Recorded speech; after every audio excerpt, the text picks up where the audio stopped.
మంత్రివర్గంపై PCC chief Mahesh Kumar Goud సంచలన వ్యాఖ్యలు చేశారు. త్వరలోనే మంత్రివర్గ ప్రక్షాళన ఉంటుందంటూ కూడా మహేష్ గౌడ్ అన్నారు. మంత్రివర్గంలో మార్పులు చేర్పులపై కూడా పరోక్షంగా కామెంట్స్ చేశారు.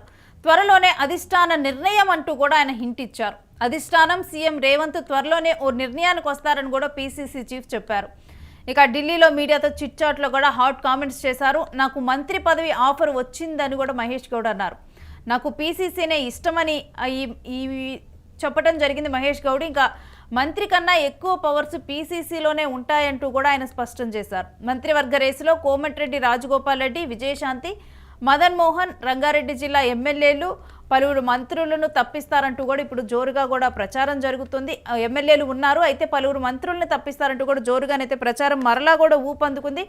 మనం జూబ్లీ హిల్స్ ఉప ఎన్నిక ముందర చూసాము, మంత్రివర్గ ప్రక్షాళన ఉంటుంది వెంటనే కనుక ఎన్నికలు కంప్లీట్ అయిన తర్వాత, ఉప ఎన్నికలు కంప్లీట్ అయిన తర్వాత అంటూ కూడా వార్తలు అప్పుడు గుప్పుమన్నాయి. అయితే ఆ తర్వాత ఇప్పుడు మరలా కూడా మంత్రివర్గ ప్రక్షాళన ఉంటుంది. కొంతమంది ఆశావహులకు పదవులు దక్కనున్నాయి. ఇప్పుడు మంత్రివర్గం నుంచి కూడా కొంతమందిని తప్పిస్తారంటూ కూడా ప్రచారం జరుగుతుంది.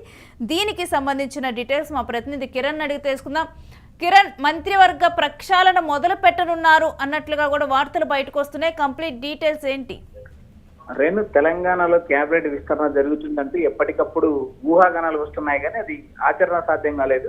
కేవలం పంచాయతీ ఎన్నికల తర్వాత ఏదైతే రెండో విడత పంచాయతీ ఎన్నికలు ముగిశాయి, ఈ ఎన్నికలు ముగిసిన తర్వాత మూడో విడత పంచాయతీ ఎలక్షన్ ఈ నెల 17న జరుగుతుంది. 17 జరిగిన తర్వాత ఏదైనా క్యాబినెట్ పునర్వ్యవస్థీకరణ జరుగుతుందా, లేకపోతే క్యాబినెట్ లో సమూల మార్పులు జరుగుతాయి అనేది కూడా ఒక రాజకీయాల్లో చర్చా వేదిక అయింది.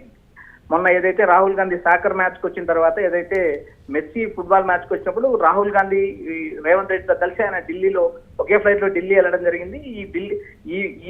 ఈ మధ్యలో ఏదైతే క్యాబినెట్ సమావేశాలు, క్యాబినెట్ మంత్రులు పునర్వ్యవస్థకు సంబంధించి చర్చలు జరిగాయని ఒక సమాచారం వినిపిస్తుంది, కానీ ఇంతవరకు అయితే క్లారిటీ రాలేదు. పీసీసీ అధ్యక్షుడు ఏదైతే మహేష్ కుమార్ గౌడ్ ఉన్నారు, మహేష్ కుమార్ గౌడ్ ఇందాక మీడియాతో మాట్లాడుతూ ఒక వ్యాఖ్య చేశారు. తనకు మంత్రి పదవి ఆఫర్ వచ్చింది, కానీ నాకు పీసీసీ ఇష్టం అంటూ ఆయన వ్యాఖ్యలు చేయడం జరిగింది. అయితే ఇప్పటికీ మంత్రివర్గం రేసులో పదే ప్రతిసారి మంత్రివర్గం చివరి వరకు వచ్చిన తర్వాత ఏదైతే కోమటిరెడ్డి రాజగోపాల్ రెడ్డికి ప్రతిసారి నిరాశ ఎదురవుతుంది. ఆ నిరాశ ఈసారి ఏమైనా తీరుతుందా అని ఒక రాజకీయ వర్గాల్లో ఒక చర్చ నడుస్తుంది. మరోవైపు ఏదైతే ఎమ్మెల్సీగా ఉన్న విజయశాంతిని కూడా క్యాబినెట్ లెక్క తీసుకుంటారు. ఆ ప్లేస్ లో ఏదైతే కొండా సురేఖను తప్పిస్తారని ఇప్పటికైతే ఊహాగానాలు వస్తున్నాయి, కానీ అది మహేష్ కుమార్ గౌడ్ ఇచ్చిన క్లారిటీలో ఆ విషయం స్పష్టమైంది. ఏదైతే పొన్నం ప్రభాకర్ తర్వాత కొండా సురేఖ వీరిద్దరిని తప్పించే అవకాశం లేదు, వారు బీసీ మంత్రులు మంత్రివర్గంలో కొనసాగుతారంటూ మహేష్ కుమార్ ఒక క్లారిటీ ఇచ్చారు. అయితే ఈ క్లారిటీ చివరి వరకు ఉంటుందా లేదా అనేది కూడా మనం వేచి చూడాలి. అయితే ఇక్కడ ప్రధానంగా తెలంగాణ జూబ్లీ హిల్స్ ఎన్నికలు ముగిసిన తర్వాత ఏదైతే రాజకీయ పరిణామాలు ఉన్నాయి వేగంగా మారుతూ ఉన్నాయి. అంతేకాకుండా రేవంత్ తన క్యాబినెట్ పైన కానీ, రేవంత్ ఎమ్మెల్యేల పైన కానీ ఇప్పటికే పట్టు పెంచుకున్నారని ఒక సమాచారం వినిపిస్తుంది. మరోపక్క ఏదైతే క్యాబినెట్ లో తనకు సహకరించిన మంత్రులు తొలగించాలంటూ మరోవైపు ఏదైతే సీఎం రేవంత్ రెడ్డి పట్టుబడుతున్నా కాంగ్రెస్ పార్టీ అధిష్టానం రెండు వర్గాలను ప్రోత్సహిస్తూ ఉంటుంది అనేది మనకు గతంలో తెలిసిన విషయం. ఏదైతే హైకమాండ్ సంబంధించిన వారు కొంతమంది నాయకులను ప్రోత్సహిస్తారు, లోకల్ గా ఉన్న నాయకులు కొంతమంది ప్రోత్సహిస్తారు. సీఎం కు వ్యతిరేకంగా ఒక వర్గాన్ని హైకమాండ్ నడుపుతుందని గతంలో కాంగ్రెస్ పార్టీ రాజకీయాలు చూసిన వారు ఎవరైనా చెప్తారు. ప్రస్తుతం ఉన్న పరిస్థితుల్లో రేవంత్ రెడ్డికి పూర్తి స్వేచ్ఛ వస్తుందా, లేక క్యాబినెట్ పునర్వ్యవస్థీకరణ జరుగుతుందా, లేదా క్యాబినెట్ లో రెండు ఖాళీలు భర్తీ చేస్తారా అనేది కూడా మనకు కొంతకాలం వేచి చూడాలి. ఈ నెల 17 తర్వాత ఏమైనా రాజకీయాల్లో అనూహ్య మార్పు సంభవిస్తే తప్ప క్యాబినెట్ పునర్వ్యవస్థ జరిగే అవకాశం లేవంటూ ఢిల్లీ నుంచి సమాచారం లభిస్తుంది. అయితే కిరణ్, ఇప్పుడు ఈసారి మంత్రివర్గ విస్తరణలో కొంతమంది ఆశావాహులకు కూడా పదవులు దక్కుతాయి. ఇప్పుడు కోమటిరెడ్డి రాజగోపాల్ రెడ్డియే కాకుండా మరికొంతమంది జిల్లా ఎమ్మెల్యేలకు కానీ వీళ్ళు కూడా ఆశావాహులుగా ఉన్నారు. ఎవరెవరికి అంటే ఈ రేసులో ఎవరెవరు ఉన్నారని చూడొచ్చు? రేణు, రెడ్డి సామాజిక వర్గానికి సంబంధించిన వారు ఎక్కువ క్యాబినెట్ పదవులు ఆశిస్తున్నారు. మల్లెడ్డి రంగారెడ్డి కావచ్చు, కోమటిరెడ్డి రాజగోపాల్ రెడ్డి కావచ్చు. కోమటిరెడ్డి రాజగోపాల్ రెడ్డి మంత్రివర్గంలో తీసుకుంటే కోమటిరెడ్డి వెంకటరెడ్డిని క్యాబినెట్ నుంచి తప్పించాల్సిన నేపథ్యం ఉంటుంది. ఇప్పుడు ఖమ్మం జిల్లాకు వచ్చినప్పుడు ఏదైతే కొత్త వ్యక్తికి అవకాశం ఉన్నప్పుడు ఖమ్మంలో ఉన్న ముగ్గురు నేతలు ఏదైతే 10 అసెంబ్లీ నియోజకవర్గాలు ఉన్న ఖమ్మం జిల్లాకు 3 మంత్రి పదవులు ఉన్నాయి. డిప్యూటీ సీఎం ఏదైతే బట్టి విక్రమార్కతో పాటు తుమ్మల నాగేశ్వరరావు, కమ్మ సామాజిక వర్గానికి సంబంధించిన తుమ్మల నాగేశ్వరరావు బలమైన నాయకుడు. అటు పొంగులేటి శ్రీనివాసులు రెడ్డి దాదాపు తెలంగాణ క్యాబినెట్ లో నెంబర్ 2గా కొనసాగుతున్నారని ఇప్పటికే రాజకీయ వర్గాల్లో ప్రచారం జరుగుతుంది. వీరందరినీ మనం క్యాలిక్యులేషన్ వేసినప్పుడు ఎవరిని ఇన్ చేయాలి, ఎవరు అవుట్ చేయాలనేది కాంగ్రెస్ పార్టీ అధిష్టానం నిర్ణయం తీసుకోవాల్సిన అవసరం ఉంటుంది. ఇంత త్వరగా ఏదైతే తెలంగాణ క్యాబినెట్ ఇంత వేగంగా మార్పులు జరుగుతుందని ఇప్పటికిప్పుడు చెప్పలేని పరిస్థితి. ఎందుకంటే ఏదైతే దక్షిణ తెలంగాణ కాకుండా ఉత్తర తెలంగాణ నుంచి కూడా కొంతమంది నేతలు మదన్ మోహన్ రావు లాంటి ఎల్లారెడ్డి నుంచి మదన్ మోహన్ రావు లాంటి నేతలు కూడా క్యాబినెట్ హోదా ఆశిస్తున్నారు. ఆయన రాహుల్ గాంధీ కూడా ఆశిస్తున్నారు. ఇలాంటి నేతలు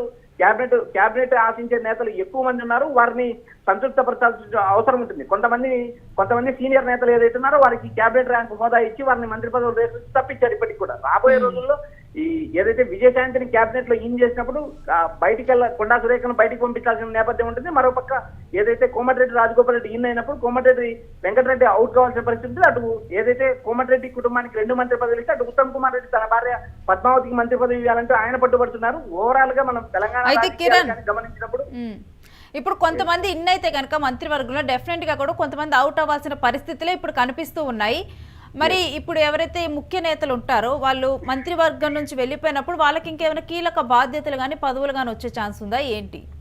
రేణు, కొంతమందికి ఏదైతే క్యాబినెట్ హోదా నుంచి క్యాబినెట్ పదవులను ఆశించే కొంతమంది ఎమ్మెల్యేలకు ఇప్పటికే కొన్ని క్యాబినెట్ ర్యాంకులు రాష్ట్రంలో ప్రధానమైన కొన్ని పదవులు క్యాబినెట్ ర్యాంక్ ఇచ్చి వారితో భర్తీ చేశారు. మిగిలిన వారిలో ఏదైతే కోమటిరెడ్డి రాజగోపాల్ రెడ్డి కావచ్చు, విజయశాంతి కావచ్చు, మదన్ మోహన్ రావు కావచ్చు, మరి కొంతమంది నేతలు హైదరాబాద్ నుంచి మల్రెడ్డి రంగారెడ్డి కావచ్చు, ఇలా ఒక్కొక్క జిల్లా నుంచి ఒక్కొక్క నేత రేసులో ఉన్నారు. అందులో ఎక్కువ శాతం ఏదైతే కేవలం తెలంగాణ మంత్రివర్గంలో రెడ్డి సామాజిక వర్గం ఎక్కువ అవకాశం ఇస్తారని ఇప్పటికీ ఒక అపవాదం ఉంది. ఇక్కడ ఒక రెడ్డి కానీ కమ్మ సామాజిక వర్గం నుంచి కానీ ఎవరిని తప్పించినా మరి వారినే రీప్లేస్ చేయాల్సిన పరిస్థితి ఏర్పడుతుంది. ఎందుకంటే రెడ్డిని తప్పించి మరో బీసీని మంత్రివర్గంలో తీసుకుంటే మళ్ళీ ఇక్కడ రెడ్డి సామాజిక వర్గాన్ని సంతృప్తపరచాల్సిన నేపథ్యం కూడా కాంగ్రెస్ పార్టీకి ఉంది. కాబట్టి వారు మొత్తం ఈక్వేషన్స్ తీసుకొని ఎస్సీ బీసీ మైనారిటీతో పాటు రెడ్డి సామాజిక వర్గం నుంచి ఎవరిని తీసుకోవాలనేది కూడా ఓ క్లారిటీ రావాల్సిన పరిస్థితి ఉంది. దీనికి మరికొంత సమయం పట్టే అవకాశం ఉంది.